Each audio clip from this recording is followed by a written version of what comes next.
Boker Tov et Shavua Tov, nous entamons notre dernier cours de la saison et nous sommes dans Shabbat au 5e chapitre, Daf Nun Gimel Amud Bet.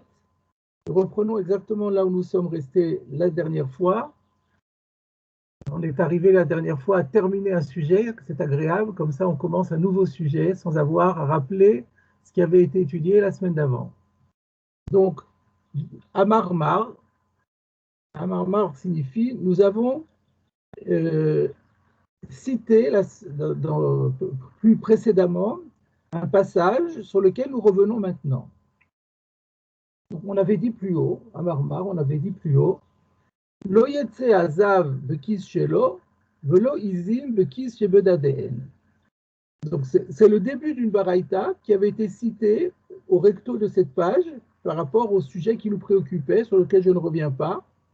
Et donc, elle commençait par ces mots.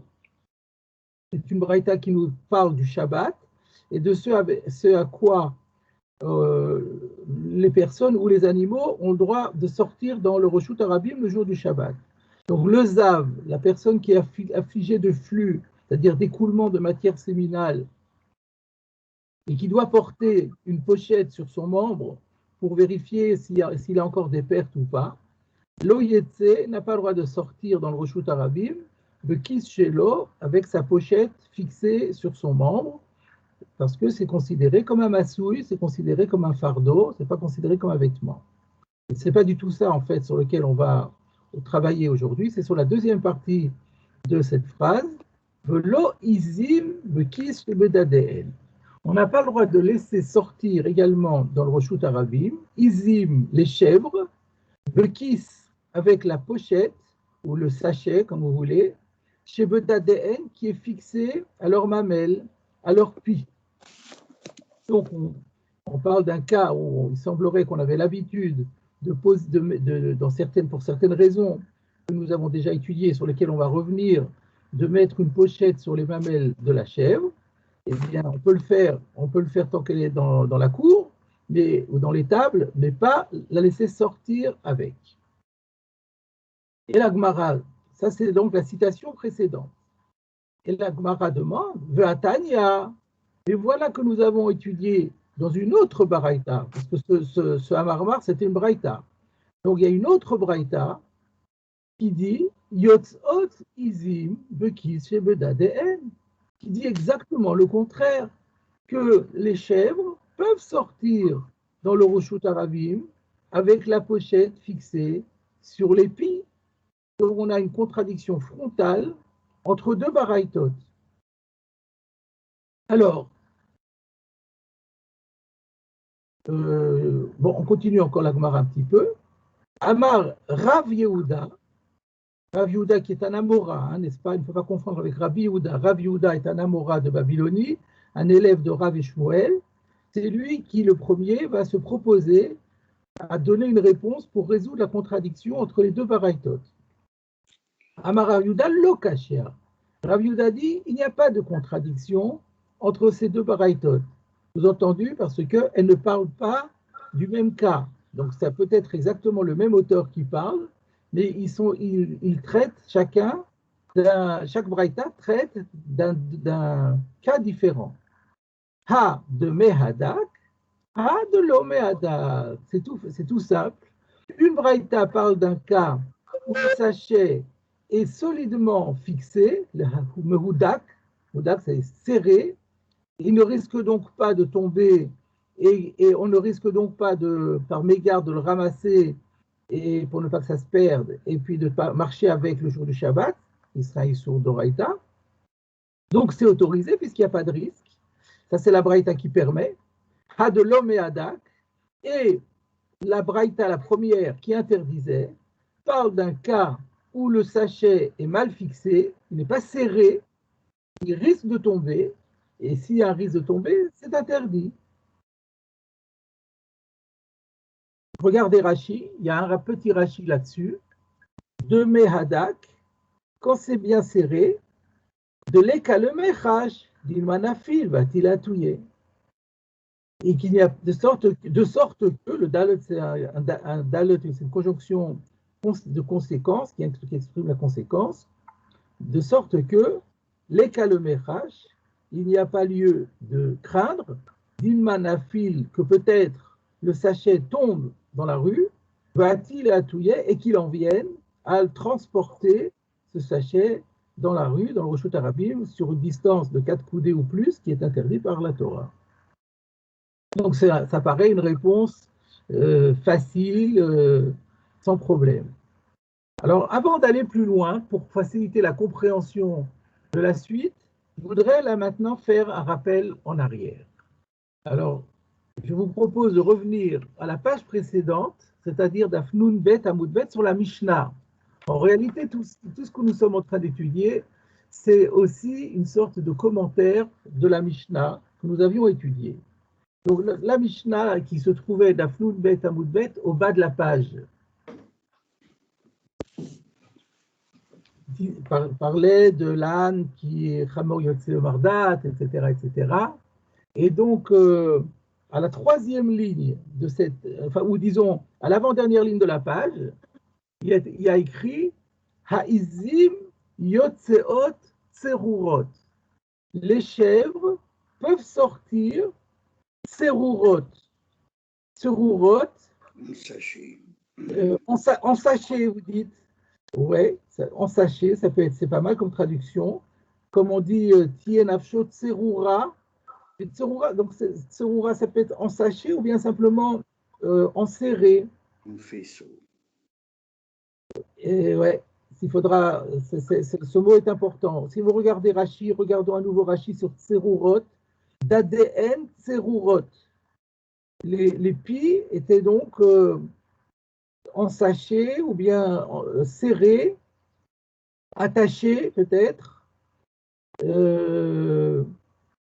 Peamim les yavesh, parfois c'est pour assécher le pi, chez Mehadekan, Kede Shelo Yichelvu Od, V'Yitabru, qu'on serre très fort le hadek, on retrouve ici le hadek qu'on a vu chez nous il y a un instant, on fixe très fort, alors soit le sachet, soit le lien simplement.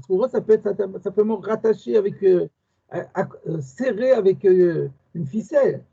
Que des shelo yechalvu od, pour ne plus qu'elles produisent de lait, veyitabrou, de sorte qu'elles pourront de nouveau devenir grosses, sachant que tant qu'il y a la lactation en cours, elles ne peuvent pas,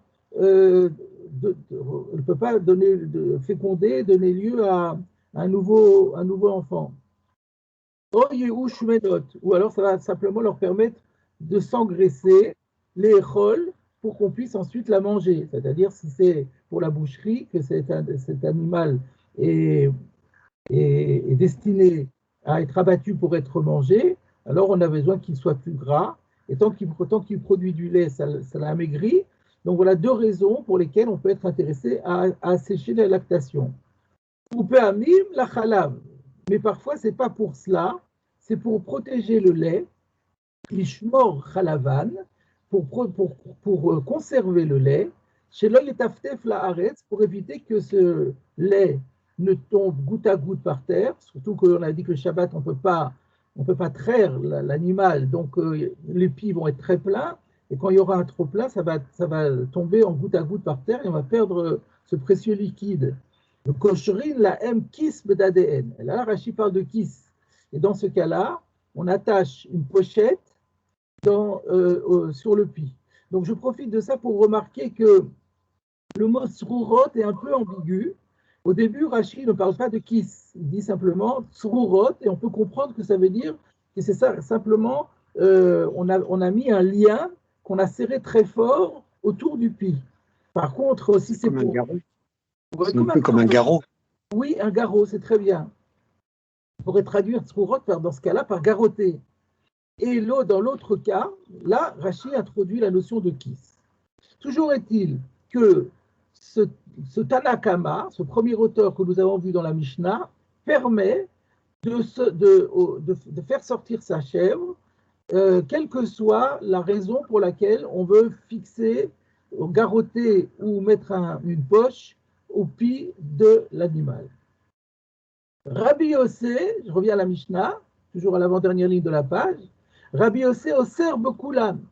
Rabbi Yossé, lui, il interdit tous les cas qui ont été cités dans la Mishnah, y compris celui-là. Chutz min harechelin hakevunot, le seul cas où il permet, c'est le cas donc, qui avait été aussi cité précédemment, qui est les chèvres, les brebis. Les brebis sur lesquelles on met, sur la laine desquelles on installe une protection pour éviter qu'elles se salissent. C'est ça qu'on appelle rechelin kevunot. Enfin, ce n'est pas notre sujet aujourd'hui. Donc, on a ici déjà un débat frontal entre Tanakama et Rabbi Yossé. Le Tanakama permet aux chèvres de sortir garrottées ou avec une pochette. Rabbi Yossé interdit. Et on a un troisième avis, c'est Rabbi Yehuda. Rabbi Yehuda Omer, Izim yotzot tzurot le yavesh avalo le chalav. Rabbi Yehuda vient comme faire une sorte de compromis entre les deux avis extrêmes. Il a un avis intermédiaire entre les deux avis extrêmes, entre celui qui permet et celui qui interdit. Et lui, il dit, ça dépend. Yotzot tzurot le yavesh, si c'est pour assécher, alors elles peuvent sortir garrottées. Mais avalo le chalav, mais si c'est pour la préservation du lait, ça n'est pas permis. On regarde de nouveau Rashi, le dernier Rashi de cette page, Yotzot tzurot le yavesh, Rabbi Yehuda Sirale que Tanakama de l'Avmasuyu. Rabbi Yehuda partage l'avis du Tanakama que le garrot ne peut pas constituer une charge et donc, théoriquement on devrait permettre à la chèvre de sortir avec. Ou mais toutefois, les yavesh, lorsque l'objectif est d'assécher le pis, de Meadek Shapir, ou dans ce cas, le garrot est serré fortement. Les cas, le mechach d'Ilmanafi, je corrige le veleka, d'après la correction que j'ai, il y a dans ce cas-là, il n'y a pas lieu de craindre que ça va tomber. Va-t-il attouiller qu'il en vienne à porter? Aval lechalev, mais si c'est pour récupérer le lait, pour protéger le lait, de l'homme et Adek Shapir, de l'homme et Adek, ou non, de l'homme et Adek Shapir, où ça n'est pas bien attaché, parce que comme on veut que le lait, on ne veut pas provoquer un assèchement du lait, au contraire, on veut qu'il y ait du lait et on veut garder ce lait, là, on est obligé de ne pas fixer fortement, et là, Chayshinan, dans ce cas-là, on a peur que ça tombe. Donc finalement, ce que dit Rabbi Yehuda, c'est que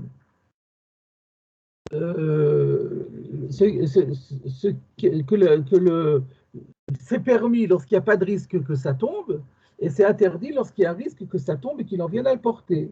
Et ce risque, simplement, il l'identifie en fonction de l'objectif. Si c'est pour assécher le pis, alors c'est serré fortement, il n'y a pas de risque que ça tombe. Si c'est pour conserver le lait, alors là, ce n'est pas serré fortement, et donc c'est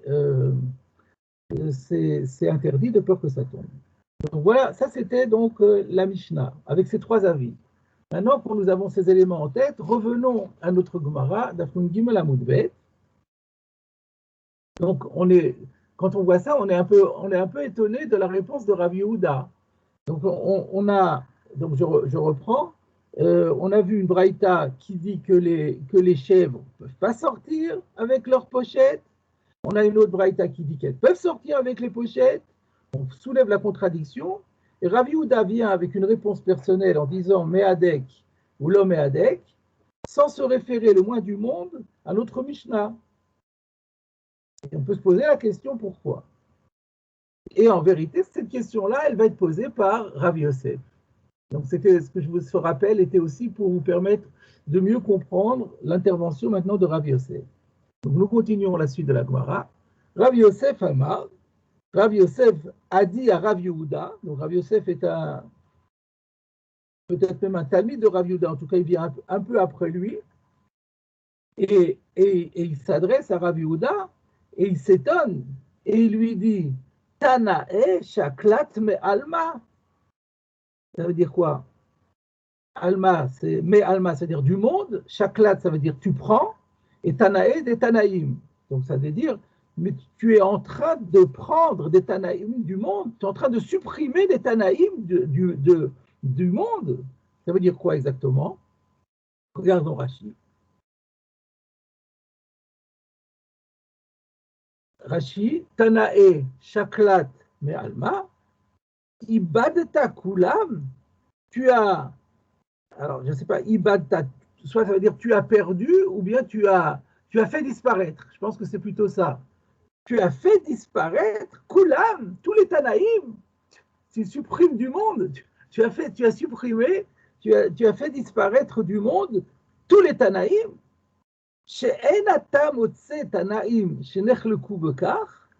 Puisqu'il semblerait que tu n'as pas trouvé de Tanaïm qui est déjà débattu de ce problème, de Touquet, de telle manière que tu sois obligé de placer Anachtarte Matnaïta. Ah non, pas excusez-moi, je vais lire et je retraduis après.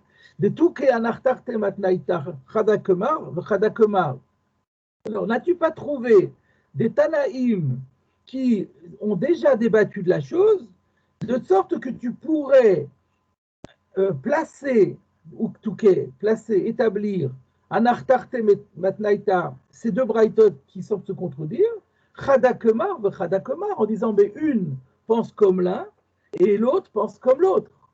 Donc, si vous comprenez la question de Rav Yosef, c'est là, tu es en train d'inventer par toi-même un distinguo pour résoudre la contradiction entre les braïtot. Ça suppose que tu n'as jamais entendu parler de Tanaïm qui ont débattu de cela. Parce que s'il y avait des Tanaïm qui ont déjà débattu de cela, la manière de solutionner la contradiction, elle est beaucoup plus simple. Il suffit de dire Chadakemar, V'chadakemar. Il fallait dire, c'est très simple. Tel braïta pense comme cela, tel braïta pense comme cela. En d'autres termes, si nous, avec la Mishnah qu'on a vue, il aurait très bien pu dire la première braïta, celle qui interdit, ça sera Rabbi Yossé qui interdit. Et la deuxième braïta qui permet, c'est le Tanakama. Donc, qu'est-ce que tu as besoin de chercher midi à 14h, d'inventer par toi-même un distinguo entre attaché solidement et pas solidement? Pourquoi tu ne dis pas simplement qu'on est face ici au même débat que celui auquel on a vu déjà dans la Mishnah?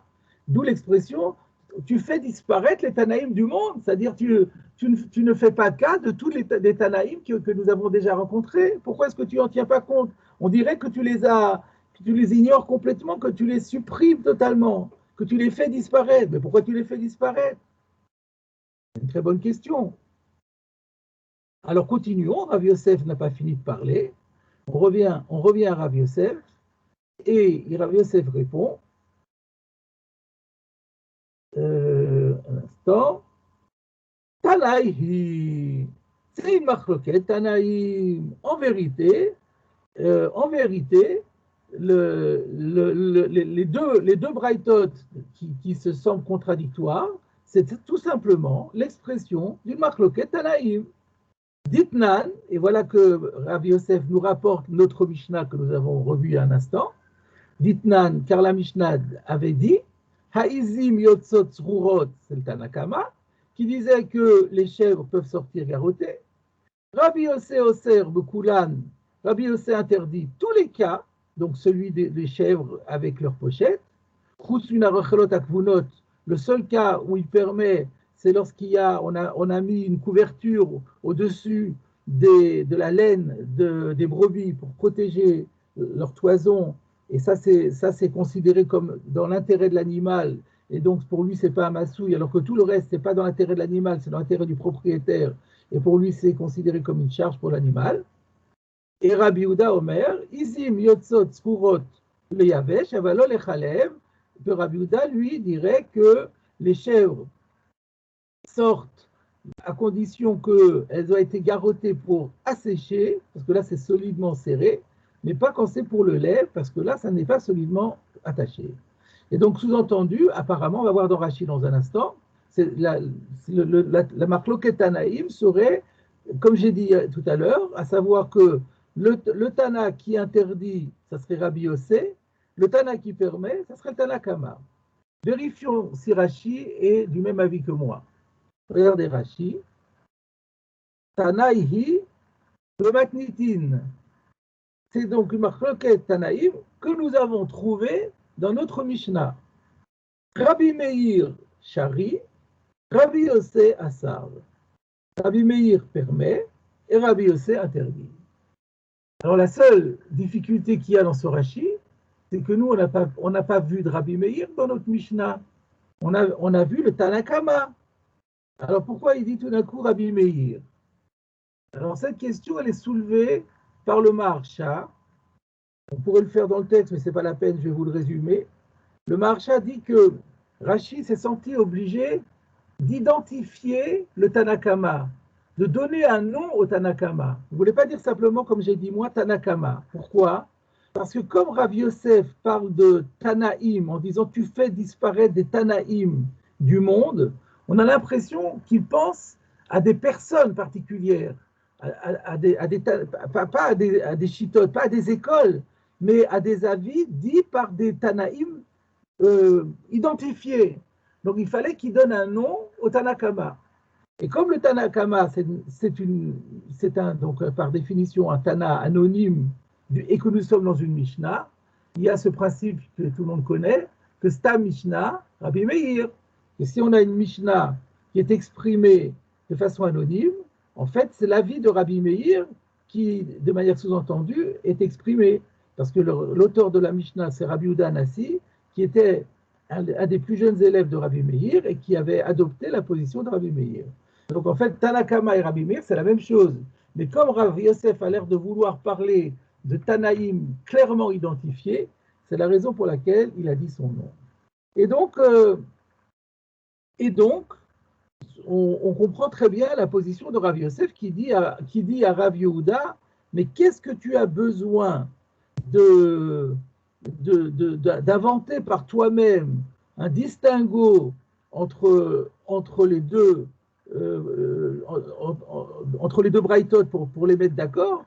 C'est tellement plus simple de dire que chaque braïta a un auteur différent, puisque le débat, il est déjà répertorié, il est connu, c'est le Tanakama de la Mishnah contre Rabbi Yossi.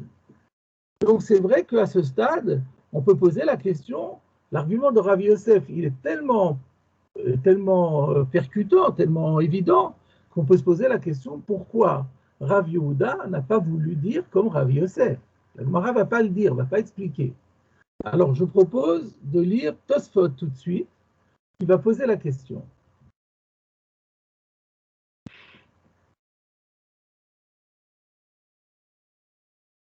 Donc, c'est le deuxième Tosfot de la page, Tanaïhi. Donc, ça, c'est l'argument de Rav Yosef, qui dit, en vérité, pour résoudre les deux braïtot, il suffit de dire que c'est Machloket Tanaïm.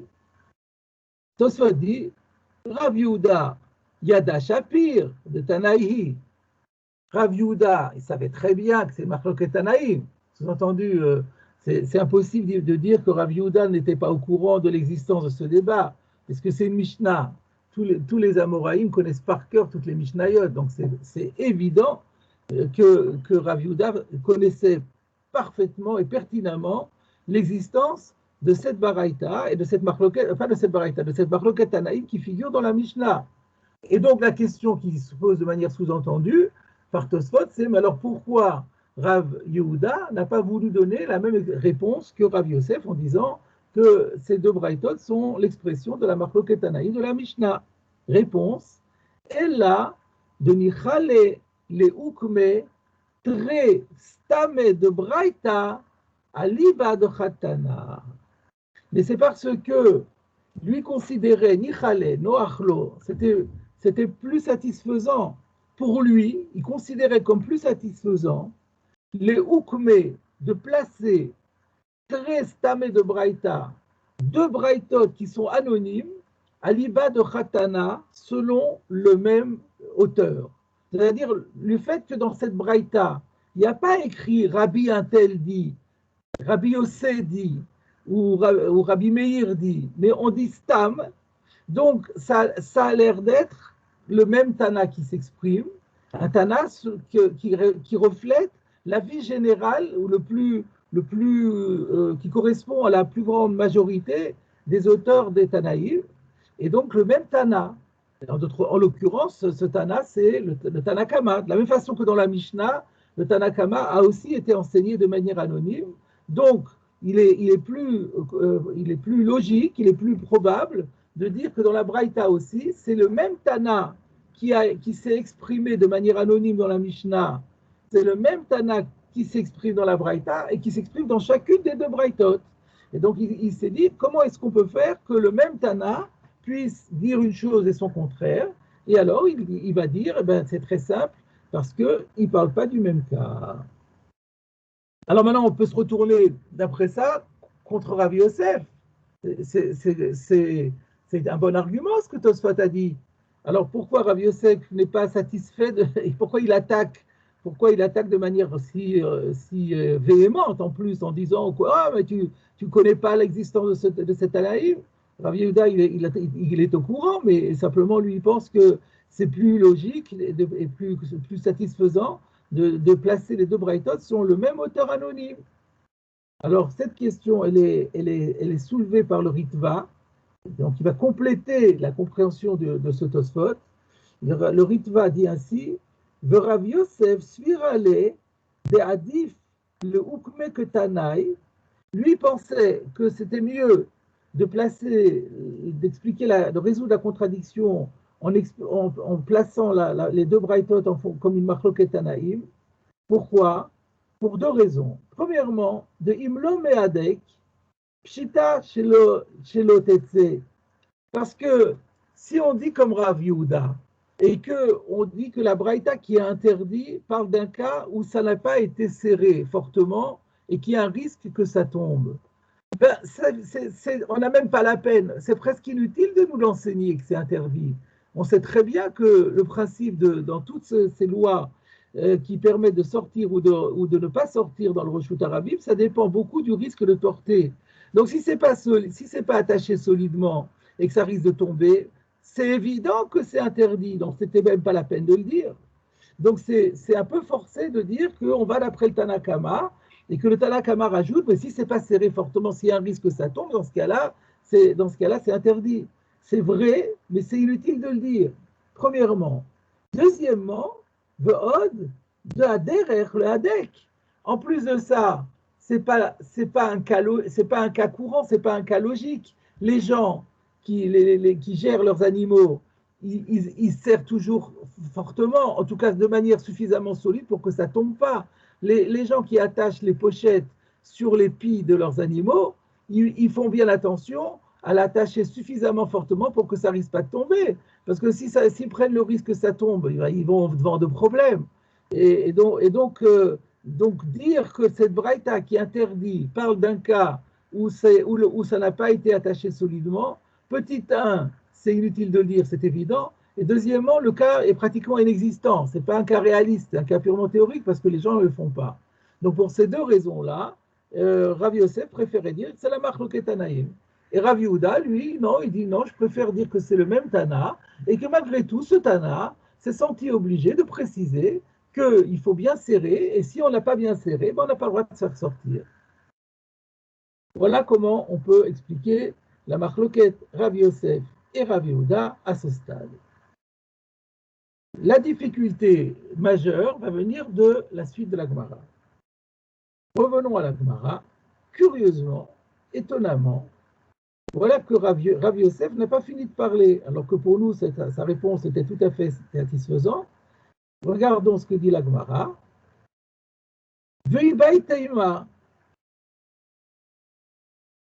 Et si tu veux, je te dirai.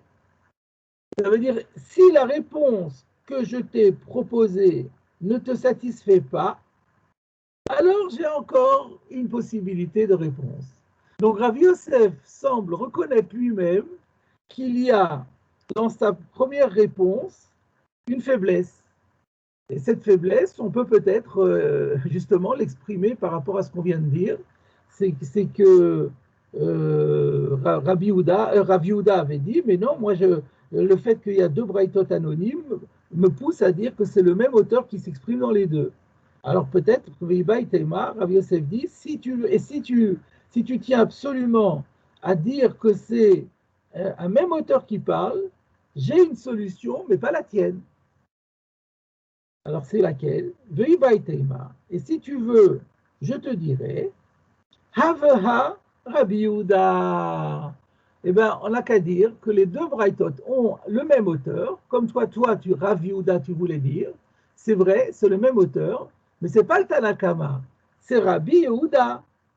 Rabbi Yehuda, puisque qu'est-ce qu'il disait Rabbi Yehuda dans la Mishnah? On vient de le citer. Rabbi Yehuda Omer, Izim yotzot tzurot le yavesh, avalo lechalev. Il permet pour assécher, mais pas pour le lait. Alors là aussi, Rabbi Yosef va dire Have a Rabbi Yehuda. Donc les deux braïtot, celle qui interdit et celle qui permet, on pourrait le même auteur, c'est Rabbi Yehuda. Velo kashia. Et il n'y a pas de contradiction. Pourquoi? Kale yavesh, kale chalev. Il l'a dit lui-même. Dans un cas, c'est permis, c'est lorsque c'est pour assécher. Dans un cas, c'est interdit, c'est quand c'est pour empêcher le lait de tomber par terre. Donc finalement, on peut très bien aussi résoudre la contradiction en disant que les deux braïtot ont le même auteur. Si c'est ça que tu veux, Rav Yehuda, alors disons que c'est le même auteur, mais n'inventons pas un distinguo qui n'a pas été exprimé par les Tanaïm. Reprenons le distinguo fait par Rav Yehuda qui est le Yavesh et le Chalev. Regardons Rashi. Sur le Yavesh et le Chalev, nous avons deux Rashi. Le Yavesh, Meadek Shapir. Donc, quand c'est pour assécher, il n'y a pas de problème. Pourquoi? Parce que Meadek Shapir, d'une part, comme nous l'avons déjà vu, étant donné que c'est pour assécher le pis, on sert très bien. Et donc, sous-entendu, ça ne risque pas de tomber et on ne risque pas de venir à le porter sur une distance de 4 coudées dans Rosh Hashanah. Ou le Inyan Masoui, Nami, le Ave Matsui. Et par rapport à la problématique soulevée par Rabbi Yossé qui disait oui, mais dans ce cas-là, la pochette, c'est une charge pour l'animal parce que ça ne l'aide pas à lui, ça ne fait que simplement arranger les affaires du propriétaire. L'Oave Masoui, selon Rabbi Yehuda, contrairement à Rabbi Yossi, il considère que ce n'est pas à considérer comme une charge de Tzorer Goufaï, parce que en réalité, c'est aussi dans l'intérêt de l'animal. Quand on sert, quand on garotte, comme on a dit, quand on garotte le pis pour arrêter la lactation, eh ben, ce n'est pas seulement pour faire le profit du propriétaire, c'est Tzorer Goufa, c'est l'intérêt de l'animal aussi. Pourquoi? De Chalva Makrisha. Parce que nous avons déjà dit que le lait, le fait qu'il y ait une production de lait, la lactation, ça amaigrit l'animal, ça l'affaiblit. Donc c'est dur à vivre pour l'animal. Pour son bien-être, c'est beaucoup plus agréable de ne pas à produire du lait. Et donc le fait de le garrotter pour l'empêcher de produire du lait, on peut considérer que c'est dans son intérêt. Et la définition qu'on a déjà vue depuis le début dans ce Perek Bameh Behema, c'est que dès lors que on fait porter à l'animal un accessoire quelconque, mais que cet accessoire, il est dans l'intérêt de l'animal et non pas dans le seul intérêt du propriétaire, ça n'est pas considéré comme une charge. Et bien, c'est le cas ici, lorsque la poche est fixée pour que ça empêche la lactation. Et par contre, donc ça c'est Rabbi Yehuda qui permet. Et la braïta qui interdit, ça va être Rabbi Yehuda aussi, mais ça va être les chalev. Qu'est-ce qu'il dit Rashi? Les chalev avaient masoui.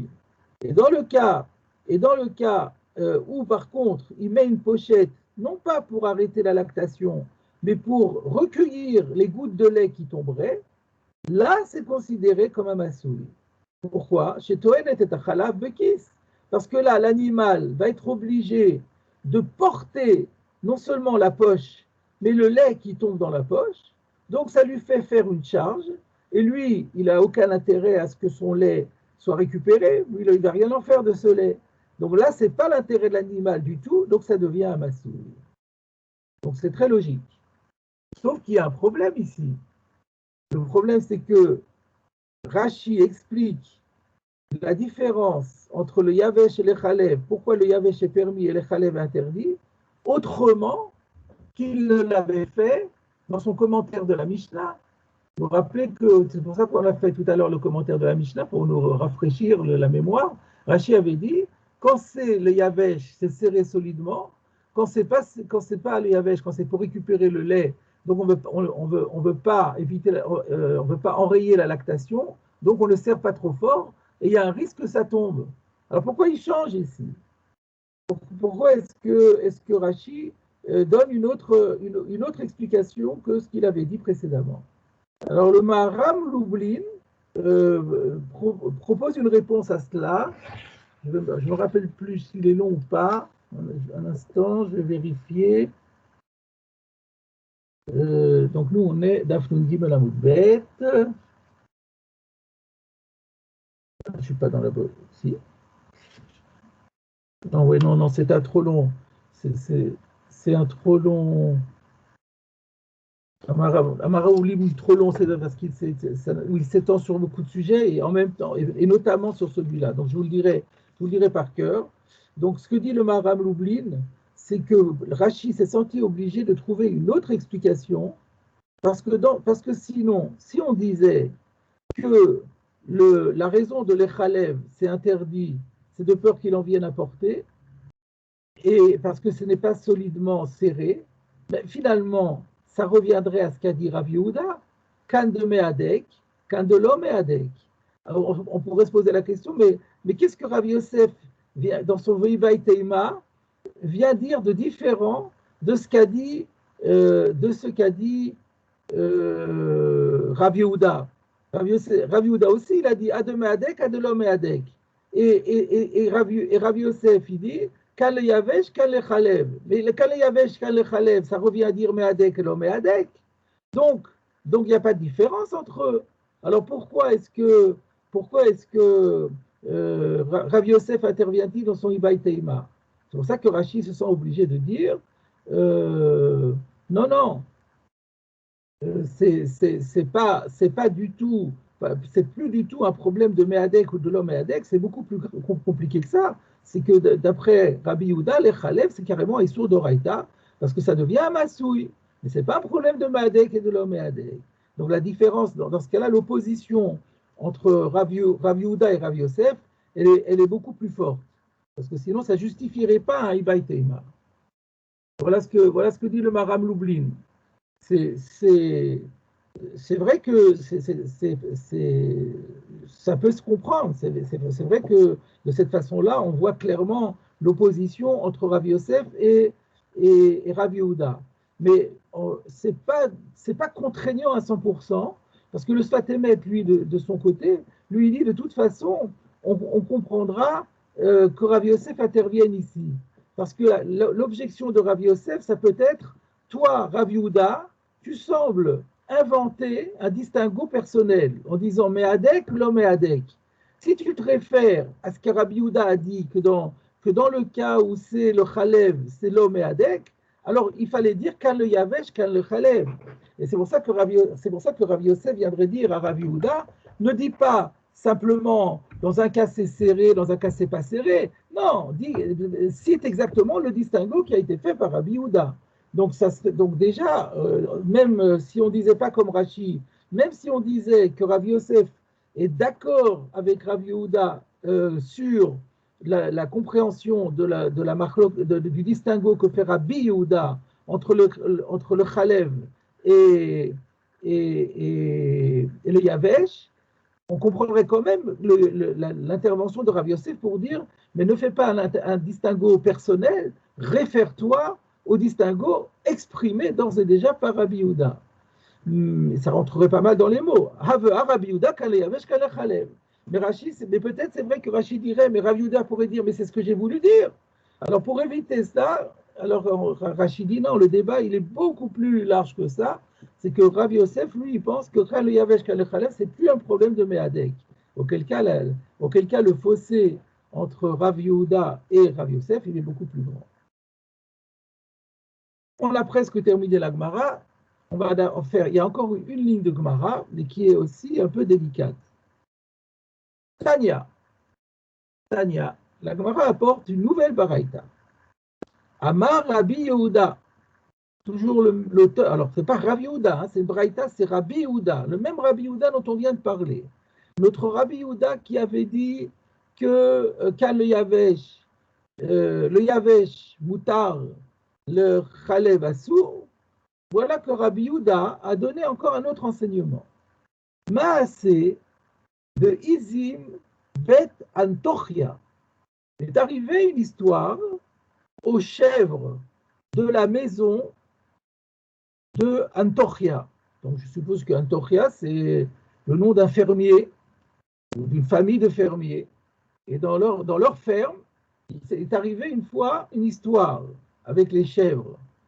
Sheayu d'ADN Gassin.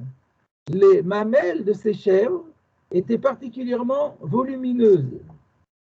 Rashi, regardons Rashi tout de suite, sur Gassin, Gedolin, donc importante au niveau du volume, grande, de taille, Venigrarin à la Kotsin, si bien que comme elles sont très grandes, elles sont entraînées, nigrarines,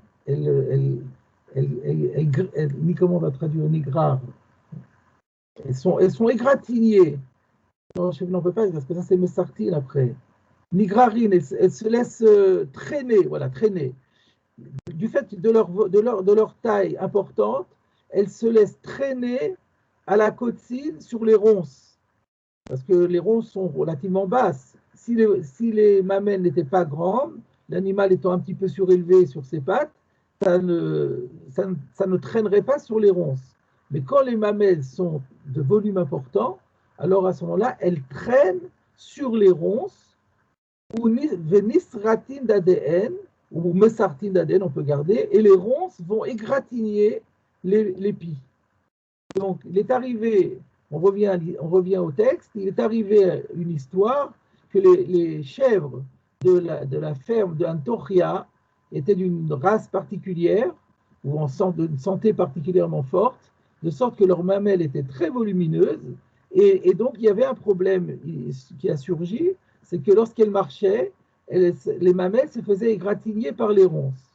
Vassou la hen kissine, alors ils ont eu l'idée de leur aménager des poches de protection et de les fixer sur les mamelles, que dès chez l'œil sartout d'ADN, pour éviter justement que les mamelles ou les pies soient égratignées.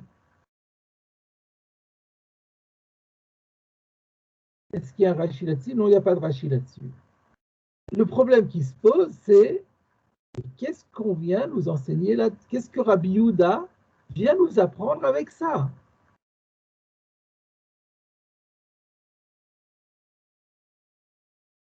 Alors, on remarquera, alors maintenant je voudrais vous rappeler encore vous rafraîchir encore la mémoire.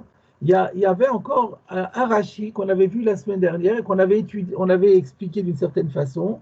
Je vous propose de revenir d'Afnun Gimel à Moudalev cette fois-ci, sur la Braïta quand elle avait été citée la première fois.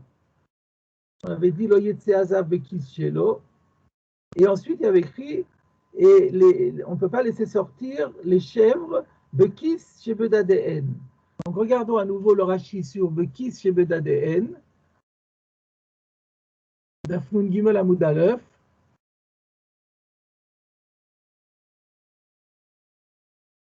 Voilà, c'est ça. Voilà, Bekis Shebedadeen, bravo. Les Kabel Chalav Anotef. Donc pourquoi Rachid se pose la question, pourquoi mettrait-on une poche sur le pi? Ça peut être pour recueillir le lait qui coule, et ça c'est cohérent avec ce qu'il avait dit dans la Mishnah. On avait expliqué que dans ce cas-là, cette braïta qui interdit, ça correspond à la position de Rabbi Yehuda. Et là, Rachid avait rajouté quelque chose qui était un peu étonnant. Inami, shelo yisartu d'ADN à la kotsim, shayud d'ADN gassin, ou alors on peut expliquer que le kiss en question avait pour objectif d'éviter que les mamelles ne soient égratignées par les ronces au cas où ces mamelles étaient volumineuses. On s'était demandé à l'époque pourquoi Rachid rajoutait ça, alors qu'il ne l'avait pas dit dans la Mishnah. Et alors, on avait donné une réponse, on avait dit, ça c'est pour expliquer éventuellement que la Braïta puisse aller comme notre Mishnah, comme le Tanakama de la Mishnah. Mais là, maintenant, on se rend compte que ici, Rashi anticipe sur ce qu'on vient de voir à l'instant dans la Braïta, dans la Gemara, mais pas d'après le Tanakama, d'après Rabbi Yehuda. C'est Rabbi Yehuda lui-même qui vient dire qu'il y a une autre possibilité qui nécessite une pochette, c'est de mettre de protéger les mamelles quand elles sont volumineuses pour ne pas qu'elles s'égratignent. Maintenant, la question est de savoir, donc je reviens, donc c'était juste pour clarifier, pour montrer que l'intention de Rashi était de faire un renvoi anticipé à ce qu'on vient de voir dans la Gemara. Mais la question reste, qu'est-ce que la Gemara? La Gemara nous donne une pièce au dossier, mais sans nous dire qu'est-ce qu'elle veut en tirer. Et c'est un peu étonnant. Alors, tout d'abord, la première idée qui me serait venue, c'est de dire que, alors un instant, c'est de dire que la Gemara est venue me dévoiler, en fin de Sugya, qu'il existe encore une autre application, une autre raison pour laquelle on serait intéressé à revêtir la mamelle d'une pochette. Et c'est juste comme ça, à titre informatif, que jusqu'à présent, on avait dit que la pochette, elle venait soit pour assécher, soit pour protéger le lait. Et il y aurait maintenant une nouvelle application. Mais seulement, donc dire comme cela, c'est une information indicative, mais qui rajoute rien. On ne gagne pas grand-chose avec ça. Et donc c'est pas très satisfaisant. Donc, visiblement, il faudrait trouver une autre explication encore. Alors, je voudrais revenir. Alors, on va en parler, mais avant d'y arriver, je voudrais d'abord revenir sur le Tosfot. Donc là, maintenant, on a terminé la Gemara. Il nous reste encore un Tosfot à étudier. Mais avant d'étudier ce Tosfot, je voudrais revenir sur le premier Tosfot qu'on a étudié tout à l'heure, Tanaïhi, qui a expliqué quelle était la marloquette pourquoi Rav Yehuda ne voulait pas dire comme Ravi Yosef, c'est parce qu'il voulait placer les deux braïtot sur le même Tana. Et alors, on a expliqué que Rav Yosef, il n'était pas tout à fait d'accord, mais quand on a étudié ce Tosfot, on n'avait pas encore fait le Ibaï Teima. Mais maintenant qu'on a fait le Ibaï Teima, on se rend compte que Rav Yosef lui-même, il est prêt à placer la Braïta dans le Ibaï Teima selon un même Tana. Alors, le Maharsha soulève la question et il demande, mais alors, pourquoi Rav Yosef a attaqué Rav Yehuda en disant Tanaï Shaklat Me Alma, en disant mais tu fais disparaître Marloket Tanaïm. Mais lui aussi, finalement, il se range à ça, puisque dans son Ibaï Teima, il est prêt à dire que ça va comme un seul Tana. Donc le Maharsha, il soulève une question.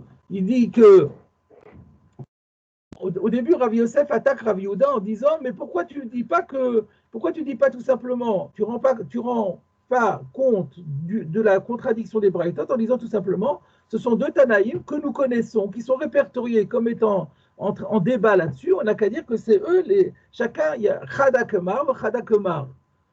Donc, alors, la première réponse qu'il donne va dans ce sens-là. Mais la deuxième réponse, à Rav Yehuda, alors lui aussi, il reconnaît qu'on peut dire comme un seul Tana. Alors, est-ce qu'il n'est pas en train de contredire sa question de base en disant Tana et Shaklat Me Alma? Voilà la question que soulève le Maharsha. Alors, qu'est-ce qu'il répond?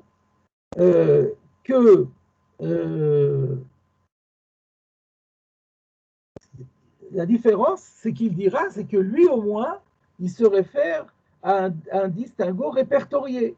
Que quand il dit Rabbi Yehuda, avec Kan le Chalev, Kan le Yavesh, c'est quelque chose qui est répertorié dans la Braïta. Donc, c'est pas Tanaï Shaklat, donc c'est toujours Tanaï Shaklat Me'alma. Rav Yehuda a l'air de faire des distinguos inventés par lui, alors que, donc là, il fait abstraction, c'est pas mal, de Shaklat Me'alma. Tu fais abstraction de tout ce qu'on a vu dans les marloquettes Tanaïm. Alors, donc Rav Yosef lui dit, il y a deux solutions. Soit carrément tu dis que c'est deux Tanaïm différents, et si tu tiens absolument à dire que c'est un même Tana, mais au moins réfère-toi à ce qui est déjà enseigné dans la Mishnah. Ne fais pas abstraction de l'enseignement de Rabbi Yehuda. Et toi, tu dis Mishum de Meadek et l'homme Meadek. Non, ce n'est pas une question de Meadek et de Pomadek, c'est une question de Masouï, comme Rachid l'a expliqué. Ça, c'est un premier point. Maintenant il y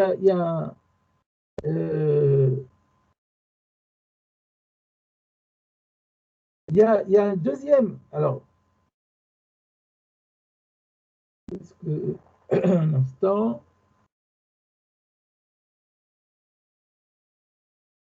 Ah oui, c'est ça, je l'ai. Alors maintenant, maintenant, il y a une deuxième question à poser. Maintenant qu'on a vu le Ibaï Teima, il faut se poser la question pourquoi Rav Yehuda n'a pas voulu dire comme Rav Yosef dans le Ibaï Teima. Tosfot a répondu, je comprends pourquoi. Tosfot avait demandé pourquoi Rav Yehuda ne veut pas dire comme Rav Yosef que c'est le Tanakama, c'est Rabbi Meir, et l'autre c'est Rabbi Yossé, parce qu'il voulait dire que tout va selon le même Tana. Très bien, mais dans le Ibaï Teima, Rabbi Yosef lui aussi propose de dire que ça va comme un seul et même Tana, mais au moins il identifie ce Tana à Rabbi Yehuda. Pourquoi Rabbi Yehuda n'a pas voulu le faire? Voilà la question qui nous reste à traiter également. Alors on peut proposer. Moi, initialement, j'aurais, de par la réflexion, simplement, j'aurais dit que Rav Yehuda ne voulait pas placer ça comme Rabbi Yehuda. Premièrement, parce qu'il préfère dire que c'est le Tanakama, comme on avait expliqué déjà, que comme c'est une braïta anonyme, il est plus plaisant et satisfaisant de dire que le Tana anonyme de la braïta, c'est le même Tana anonyme de la Mishnah. Donc, il ne voulait pas dire que c'est Rabbi Yehuda, le Tana anonyme de la Mishnah, c'est le Tanakama, et le distinguo qu'il fait entre Meadek et l'homme Meadek va même d'après le Tanakama. Et en plus de ça, deuxième argument qu'on pourrait dire, c'est que lui, il a l'avantage de placer les deux braïtot dans une même optique, à savoir qui est dans la poche qu'on a placée ici. On n'est pas obligé de dire que c'est deux cas différents. Selon Ravi Yosef, d'après Ravi Yehuda, il faut dire que les deux braïtot ne parlent pas du même objectif. Tous les deux parlent d'un cas de kiss, mais un cas c'est le kiss pour le yavesh, l'autre cas c'est le kiss pour le chalav. Et ça, Ravi Yehuda, ça lui est difficile, puisqu'ils n'ont pas précisé ni l'une ni l'autre de quel cas il s'agit. Il voudrait placer les deux dans le même cas. Donc il dit, on parle du même cas, mais disons que c'est par exemple les deux, c'est le khalav, mais ça a été solidement fixé et ça risque pas de tomber. C'est-à-dire que le fermier a pris le risque éventuellement d'enrayer un petit peu la lactation, mais en tout cas, il n'y avait aucun risque que le sachet tombe. Ça sera autorisé. Et par contre, dans le cas où c'est pas bien attaché, où c'est lâche et ça risque de tomber, même le Tanakama interdira. Donc voilà comment on pourrait expliquer la raison pour laquelle Rav Yehuda n'a pas voulu dire comme Rav Yosef que l'auteur des deux baraïtot, c'est Rabbi Yehuda. Il a préféré dire que c'est le Tanakama pour les deux raisons. Un, parce que comme ça, c'est le Tanakama de la Mishnah, donc c'est le même stam, le même auteur anonyme partout. Et en plus de ça, il y a un avantage de l'unité de cas. On parle exactement du même cas. Voilà ce que moi j'aurais proposé. Mais j'ai vu dans les Hagaot de Rabbi Eliezer Moshe Horowitz, que je cite souvent avec plaisir parce qu'il est toujours très, très subtil, une explication encore différente qui est la suivante. C'est que Rav Yehuda, et c'est pour ça, Rav Yehuda pense que lorsque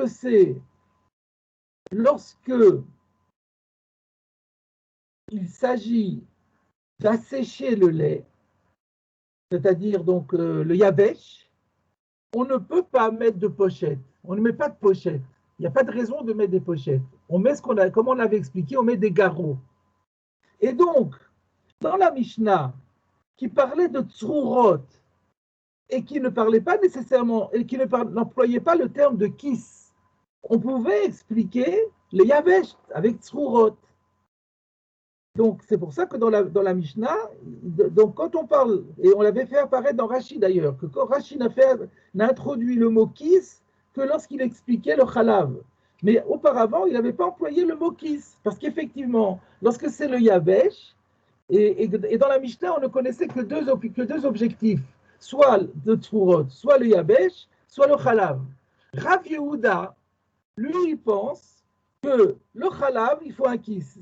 Mais le yavesh, il n'y a pas de kiss. C'est un garrot, c'est tzrurot. Si bien que lorsque maintenant on arrive dans les braïtot, qu'est-ce qui diffère entre les braïtot et la Mishnah? C'est ça qui est très astucieux de la part de Rav Eliezer Moshe. Regardons les braïtot à nouveau. Comment ils s'expriment, les braïtot? Les braïtot disent Lo izim bekis shebedadehem. Et l'autre braïta dit ikis shebedadehem. Donc, les deux braïtot parlent d'un kiss. Elles ne parlent pas dans la Mishnah de tzrurot, comme dans la Mishnah de tzrurot. Elles ne parlent que de kiss. Et pour Rav Yehuda, qui dit kiss ne peut pas aller sur, le cas de le yavesh. Et c'est pour ça qu'il ne pouvait pas dire que kan le yavesh, kan le chalav, parce que là, on parle d'un kiss. Et pour le yavesh, il n'y a pas de kiss. Et lorsque Rav Yosef va nous dire Lokashia, Ava Rav Yehuda Lokashia, kan le yavesh, kan le chalev, il est en train de nous dire que le yavesh, on met un kiss, mais c'est forcé ça. Et ça, Rav Yehuda, en aucun cas, ne voulait le dire. Alors maintenant, la question qui se pose, c'est alors quand Rav Yehuda a dit que Ademe Adek, Adelom et Adek. Donc, c'est dans quel objectif? C'est dans quel objectif qu'on a mis le kiss? On a évacué le cas de Yavesh. Ça peut être que, maintenant, ça ne peut être que pour le chalav. Alors, la Braïta vient maintenant et elle vient nous donner une nouvelle application inédite qui peut nécessiter la pose d'un kiss et qui n'est pas le chalav, et qui n'est pas le yavesh, parce que le yavesh, il n'en est même pas question. Et c'est quoi? C'est pour éviter que les pis soient égratignés. Et donc là, en rapportant cela, la Gemara, donc selon Rabbi Eliezer Moshe Horowitz, pourquoi est-ce que la Gemara a rapporté cette braïta? Parce que ça nous permet de clarifier davantage la compréhension de la braïta selon ce que disait Rav Yehuda, qui disait kan de meadek, kan de lo meadek. On pouvait se poser la question, mais si c'est le chalev, c'est jamais meudak. Donc comment est-ce qu'il peut dire kan le adek, kan shelo meadek? Mais ça sera toujours, si c'est le chalav, si c'est pour le yavesh, alors bichlal, il n'y a pas de kiss, donc c'est exclu complètement. Si c'est pour le chalav, eh bien, ça ne sera jamais serré fortement. Et c'est pour ça que d'après Rabbi, c'est toujours interdit. Donc, comment il peut dire ici, tout d'un coup, Adem Adek, Adelom Adek? Quel est le cas dont il parle? Alors, la Gemara rapporte à la fin une braïta pour Rabbi Yehuda pour dire que non, il y a une autre explication, il y a une autre application, c'est pour que ça n'égratigne pas le pi. Et dans ce cas-là, c'est de cela que disait Rabbi Yehuda, et ça peut aller même d'après le Tanakama. Donc, c'est une nouvelle application qu'on ne connaissait pas encore, et qui avait été rapportée par Rashi à la page précédente. Rashi avait dit déjà que la braïta qui interdit, elle peut parler soit le chalav, soit même pour le cas de protéger l'égratignure, pour éviter à l'animal d'être égratigné. Et là, bien sûr, si c'est interdit, parce que ça serait uniquement dans le cas où ça n'a pas été attaché fortement. Et donc, on a l'avantage qu'on a, c'est que d'une part, on comprend mieux le distinguo qui a été fait par Rav Yehuda, qui a dit Hadek et l'homme Hadek. Et en plus de cela, ça nous permet aussi de comprendre pourquoi Rav Yehuda n'était pas d'accord avec Rav Yosef. C'est un argument très très fort, c'est que lui, il pense que Tzrurot, c'est pas comme kiss, que le yavesh, c'est tzrourot, mais sans kiss. Et qu'on ne peut pas dire, comme Rav Yosef l'expliquait, mais non, on est dans la marloquette de la Mishnah, mais pas du tout. La marloquette de la Mishnah, elle est dans tzrourot. Ici, on parle de kiss, donc tu ne peux pas superposer les braïtot avec la Mishnah. Et donc, ça devient l'argument la position de Rav Yehuda devient à la fois plus compréhensible et en même temps plus convaincante. Et c'est presque lui qu'on a envie de suivre plutôt que Rav Yosef. Voilà pour la fin de ce passage. Je pense qu'on a... Ah non, maintenant il y a un Tosfot encore là-dessus, bien sûr. Mais je pense qu'on a bien clarifié les choses là. Vous avez vu que c'était un passage qui paraissait facile comme tout, mais si on veut le creuser, on veut bien voir les choses en profondeur, c'était plus délicat que ça n'avait l'air. Et là, il y a encore un Tosfot, encore une fois sur ce Kan le Yavesh, Kan le Chalev. Donc je rappelle que ça c'est le Ibaï Teima de Rav Yosef, qui dit qu'on peut éventuellement mettre les deux braïtot au crédit d'un seul Tana, et dans ce cas-là, ce Tana c'est Rabbi Yehuda, et on refait le distinguo de la Mishnah entre le Yavesh et le Chalev. Le Yavesh c'est permis parce que, le Yavesh c'est permis parce que il n'y a pas de risque que ça tombe, et en plus Rachid nous a dit que c'est pas un massouille parce que c'est dans l'intérêt de l'animal, parce qu'il va engraisser, il va être moins fatigué, et par contre le Chalav c'est assourd. Alors, Tosfot, justement, va traiter des raisons pour lesquelles l'un est permis et l'autre est interdit. Tosfot. Perash Bekuntras, Rashi a expliqué, les Chalev, qu'est-ce que ça veut dire les Chalev? Chez Yekablu Bakis et Chalav. La raison pour laquelle on a mis une pochette dans le cas de l'Echalev, c'est pour que cette pochette recueille le lait qui va tomber dedans.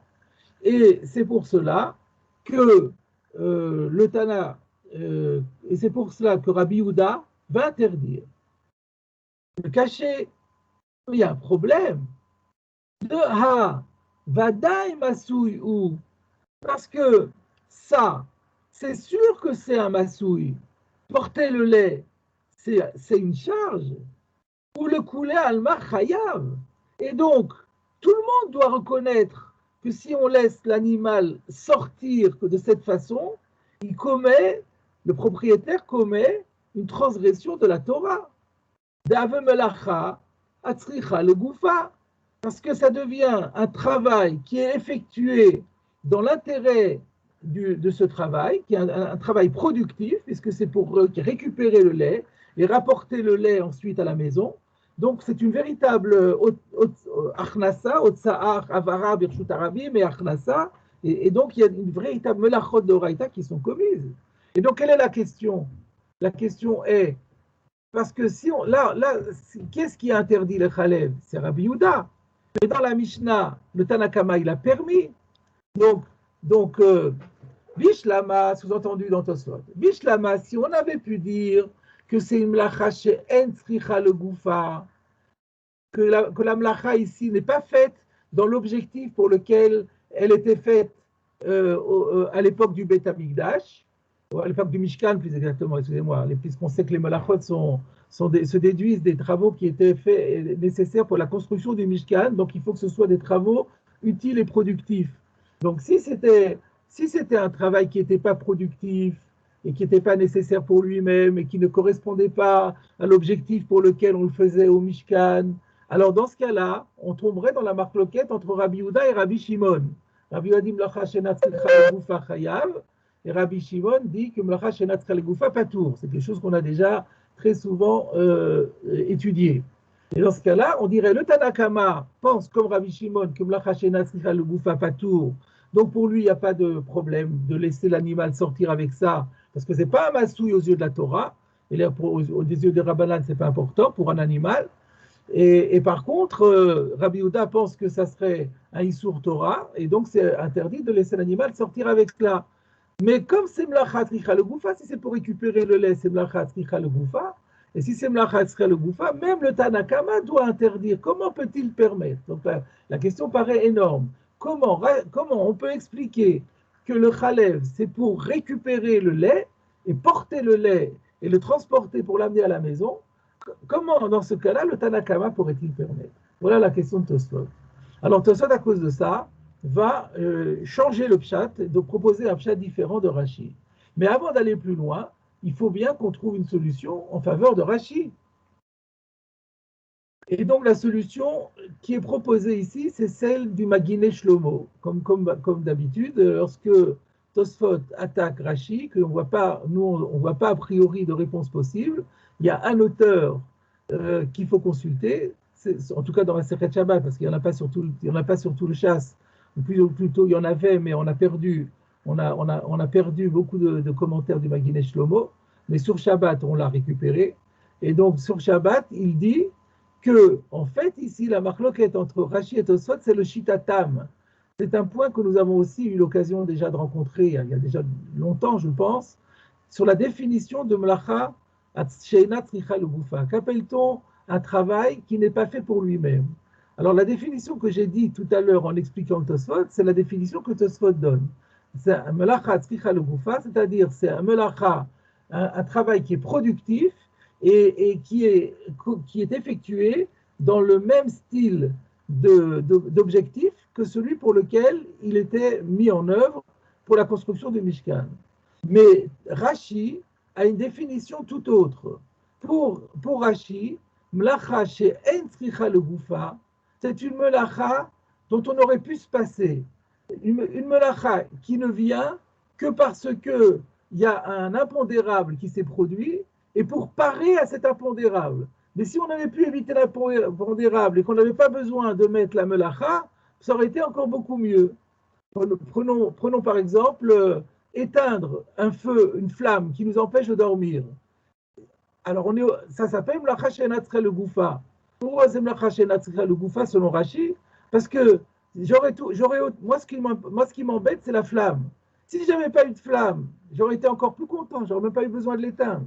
Donc là, c'est comme il y a une flamme qui est là et moi j'ai envie de dormir, la flamme elle me dérange, alors donc je la supprime. Donc si j'avais pu l'éviter, ça aurait été encore mieux. Donc c'est pour réparer un problème qui a surgi. Ça s'appelle melacha she'ena tzricha legufa. Et dans ces conditions, Rashi répondra à la question de Tosfot qui disait mais ici c'est melacha tzricha legufa. Rashi dira non, c'est melacha she'ena tzricha legufa parce que pourquoi j'ai mis ces pochettes là? Parce que comme on est le Shabbat et qu'on n'a pas le droit de traire et que le puits va être rempli de lait et que ce lait risque de tomber par terre et que je vais perdre de ce précieux liquide, ça m'oblige à parer, à trouver une parade et à installer ce sachet. Si je n'avais pas eu ce problème de lait qui sort goutte à goutte, ça aurait été 100 fois mieux. Donc on est dans la situation de Mlacha chez En Tzricha legufa. Et donc, il n'y a que Rabbi Yehuda qui l'interdit, et le Tanakama le peut permettre. Et donc, le Tanakama et Rabbi Yehuda dans cette Mishnah seront le Shitatam. Voilà donc la manière tout à fait convaincante que le Maginé Shlomo propose pour résoudre la question d'après Rashi. Mais Tosfot, le Shitato, la définition de Tosfot, c'est différent. Pour Tosfot, du moment que c'est productif, du moment que la melacha imite l'objectif pour lequel on le faisait au Mishkan. Au Mishkan, on faisait la melacha, c'était pour transporter les solives du Mishkan. Lorsqu'on démontait le tabernacle, on devait l'apporter d'un endroit à l'autre, il fallait bien le transporter. Donc chaque fois qu'on transporte, parce qu'on a besoin de l'objet que l'on transporte d'un endroit à l'autre, on en a besoin, ça s'appelle la tzricha legufa. Là aussi, on a récupéré du lait. Ce lait, on a besoin de le transporter pour ramener jusqu'à la maison. On est exactement dans la définition de la tzricha legufa. On ne comprend pas pourquoi, dans ce cas-là, le Tanakama permettrait de sortir la chèvre avec ce sachet. Alors, qu'est-ce que Tosfot propose? Ou Perash, Rav Rabbi Porat.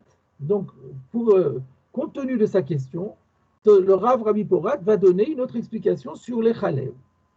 Les chalev, lishmor achalav bedadeen shelo yazuv laaret.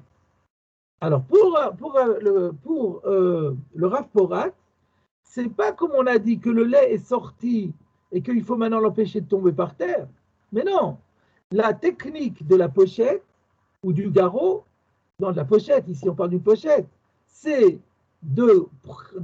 l'ishmor achalav, de préserver le lait Vedadeen, à l'intérieur du pi. C'est-à-dire que grâce à la pochette, le lait ne va même pas sortir du pi, Shelo Yazouv Laaretz, et comme ça, il ne risquera pas de tomber par terre. Et donc, dans ce cas-là, la pochette reste vide. Donc, la question de Tosfot qui était, mais on transporte le lait, eh bien non, on ne transporte pas le lait.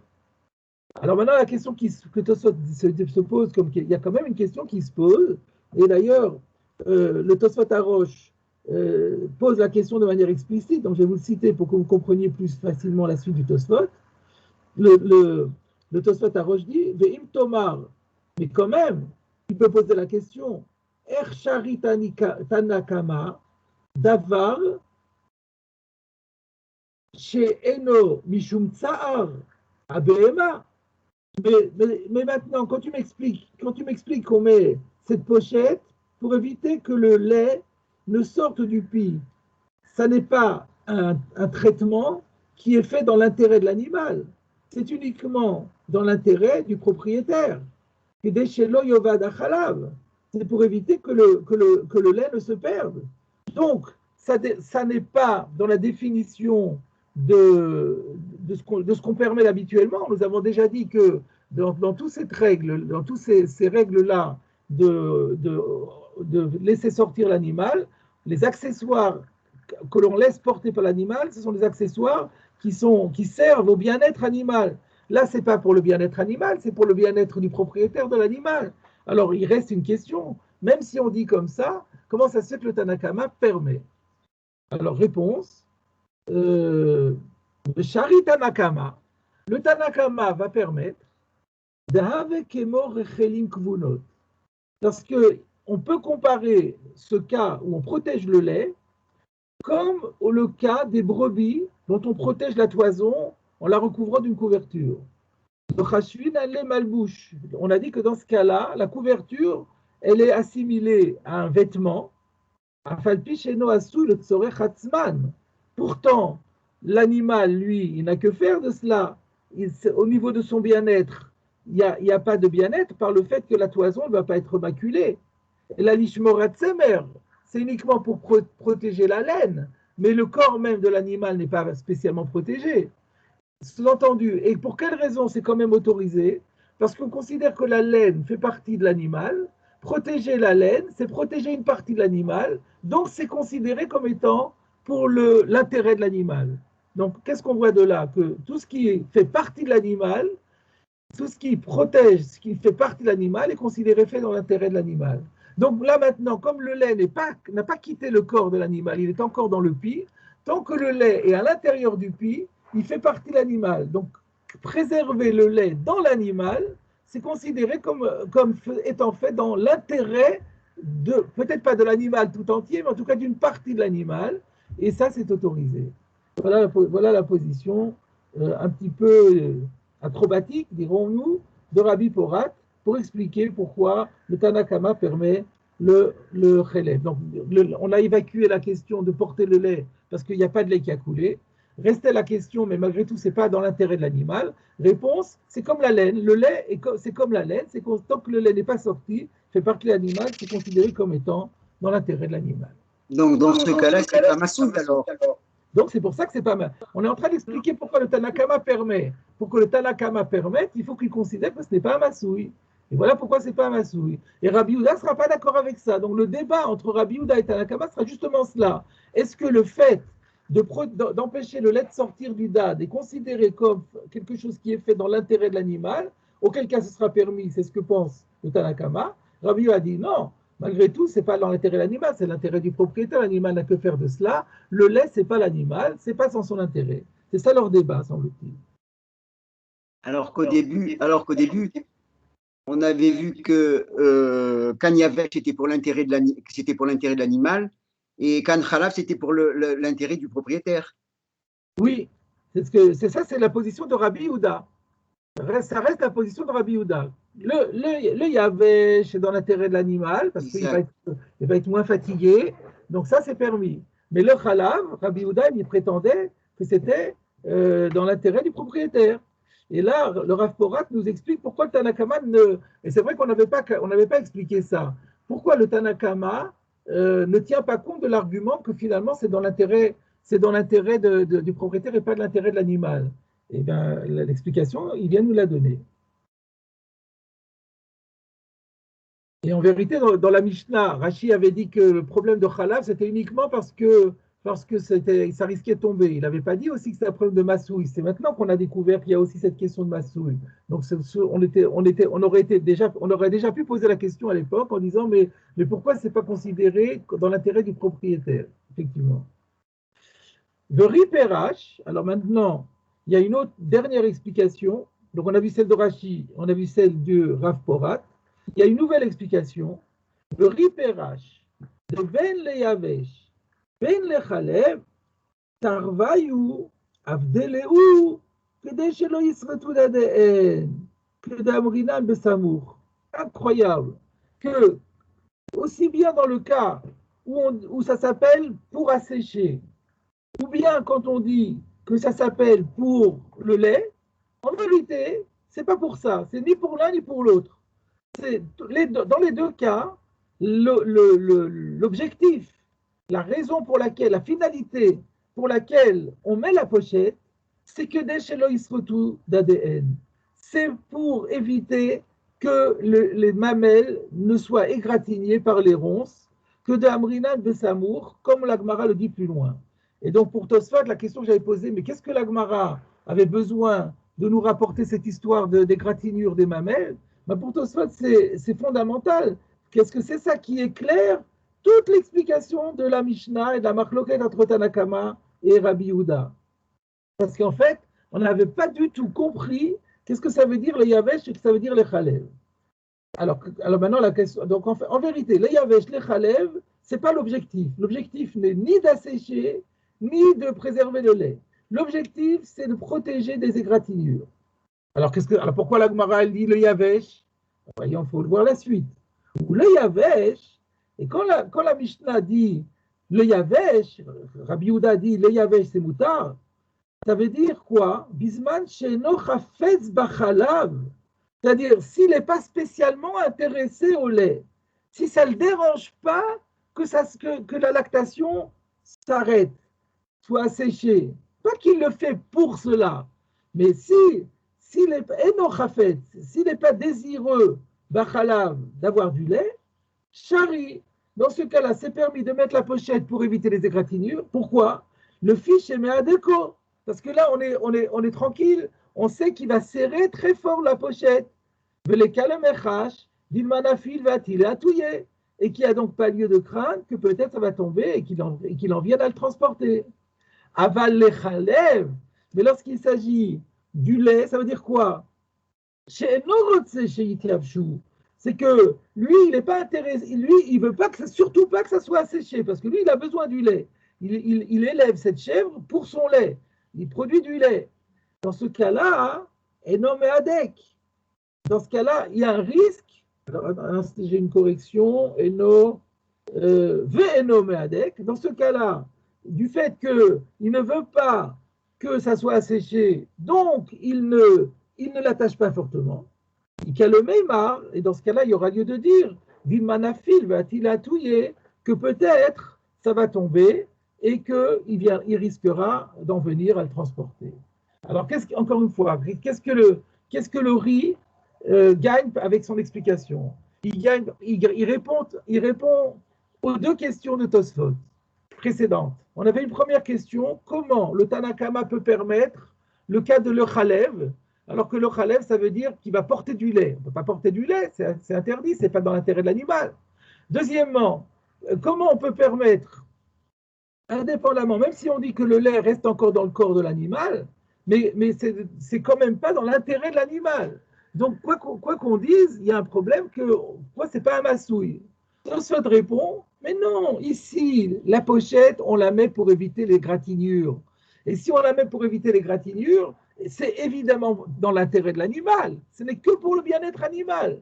Nous, ça ne nous dérange pas que les mamelles soient griffées. Ça ne changera ni à la qualité du lait, ni à la qualité de la bête. Mais c'est pour le bien-être animal. Donc là, c'est sûr qu'il n'y a plus de problème de massouille. Donc en disant cela, on a réglé complètement les deux questions à la base. Maintenant, le problème était, oui, mais alors c'est quoi les yavesh, le chalev? Réponse, c'est quel est l'intérêt du propriétaire d'une manière générale? Est-ce que le fait de fixer fortement lui fait problème ou pas? Si ça ne le dérange pas, le Yavesh, ça ne veut pas dire qu'il fait ça pour, mais ça ne le dérange pas que ça entraîne involontairement un problème de lactation, alors dans ce cas-là, on lui permet de mettre la pochette pour éviter les égratignures, parce qu'on sait qu'il la serrera fortement pour éviter que ça tombe. Mais là, s'il a besoin du lait, là, le risque est trop fort et on ne lui permet pas de mettre la pochette pour éviter les égratignures, parce qu'il ne va pas la serrer fort et ça risque de tomber et il risque de vouloir le transporter.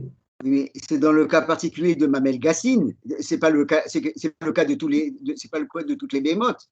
Vous avez raison. Dans le cas de Mamel, toute l'intervention de Rabbi Yehuda qui fait un distinguo entre le Yavesh et le Chalev d'après le riz, c'est dans le cas d'Adim Gassim, c'est vrai. Dans le cas où il n'y a pas d'Adim Gassim, la question ne se pose même pas, on ne met pas la poche. Voilà, là je pense que nous avons vraiment traité la Souvia complètement. Et pour terminer en beauté cette saison, la Gemara nous offre gentiment un passage de Haggadah qui va vous changer un petit peu et donc permettre une petite respiration en quelque sorte. Donc nous poursuivons maintenant le passage, nous reprenons la Gemara sans préjuger de ce qui va suivre. Tanu Rabbanan.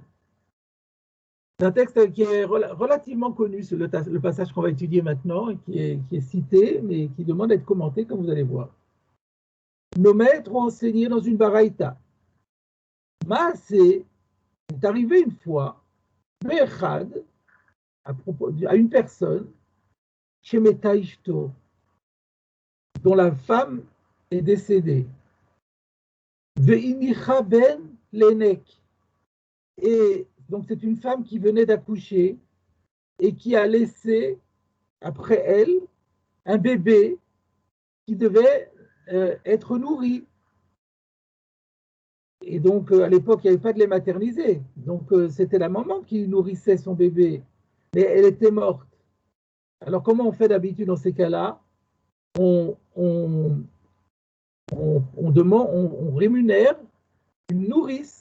Une nourrice, c'est une femme qui a accouché par ailleurs, qui a donc du lait par rapport à son bébé, mais qui a une forte quantité de lait et qui est capable de nourrir à la fois son petit et un autre petit. Donc c'était à l'époque de la Gemara, c'était un vrai métier des nourrices qui prenaient à leur charge l'allaitement des bébés d'un autre couple parce que la maman n'était pas en mesure de l'allaiter. Donc c'est ça le cas. Donc il y avait un bébé orphelin qu'il fallait allaiter. Mais sans plus, ce pauvre monsieur était complètement démuni et il ne disposait pas de l'argent nécessaire pour rémunérer une nourrice. Et voilà qu'un miracle s'est produit pour lui,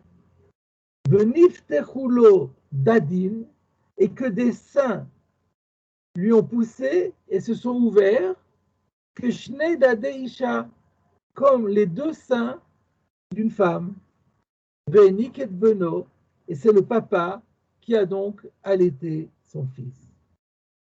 C'est une histoire assez incroyable, miraculeuse, on n'a jamais vu ça, que le papa a bénéficié d'un miracle incroyable et il a pu allaiter lui-même son propre bébé avec des seins qui lui sont poussés.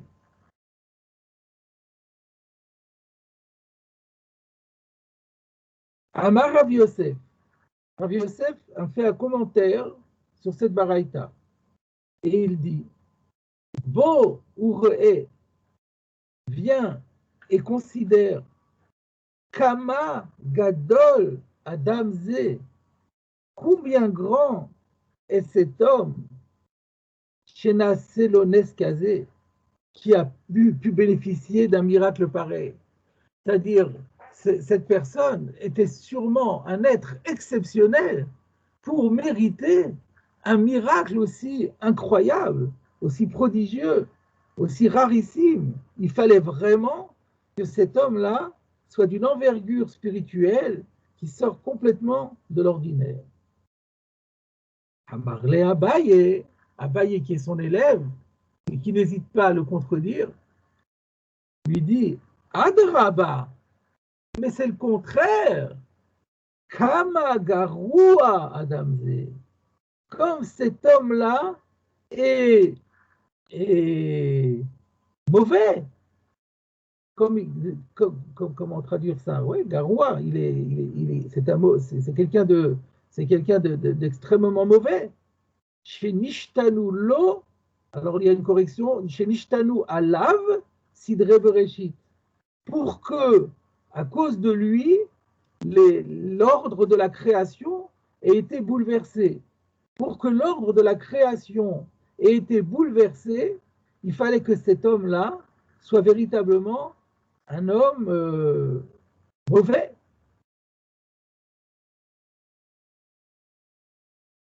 Est-ce qu'il y a un Rashi? Oui. Chez Nishtanu alav choulé, velo zacha nipatach lo sharei sachar. Alors Rashi est clair un peu, parce qu'au début, on ne comprend pas du tout ce que dit Abaye.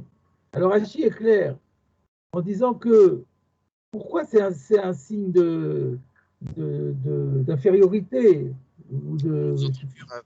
Pardon?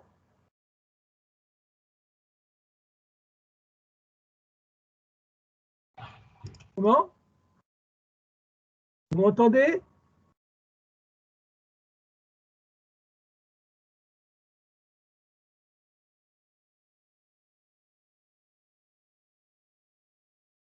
Vous m'entendez? Oui, nous parfaitement, ouais. Monsieur Rose, m'entendez aussi?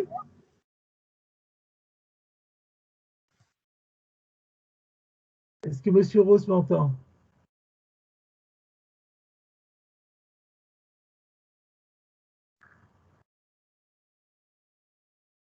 Je poursuis ou pas?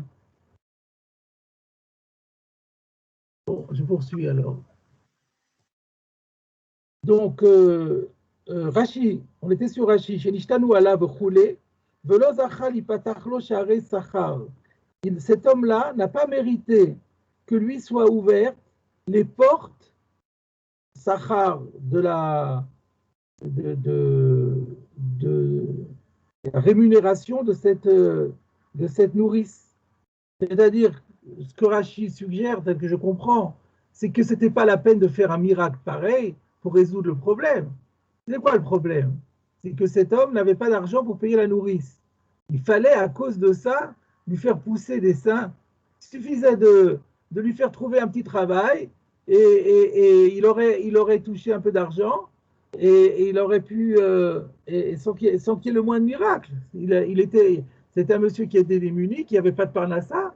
Il suffisait de lui trouver une occasion d'avoir un peu de parnassa, il aurait pu payer cela sans la moindre transformation miraculeuse. Donc le fait qu'il ait fallu recourir à un miracle pareil est le signe d'une déchéance et non pas le signe d'une grandeur.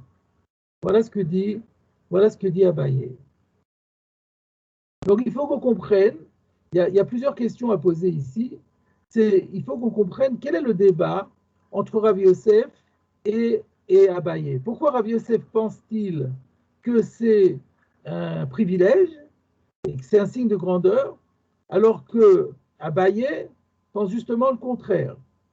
Et d'un autre côté, c'est vrai qu'il y a une difficulté.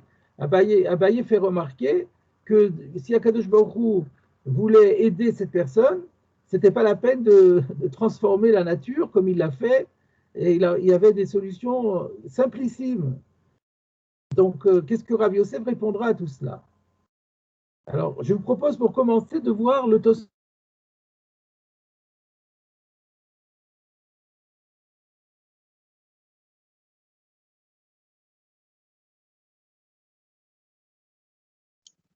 On ne vous entend plus.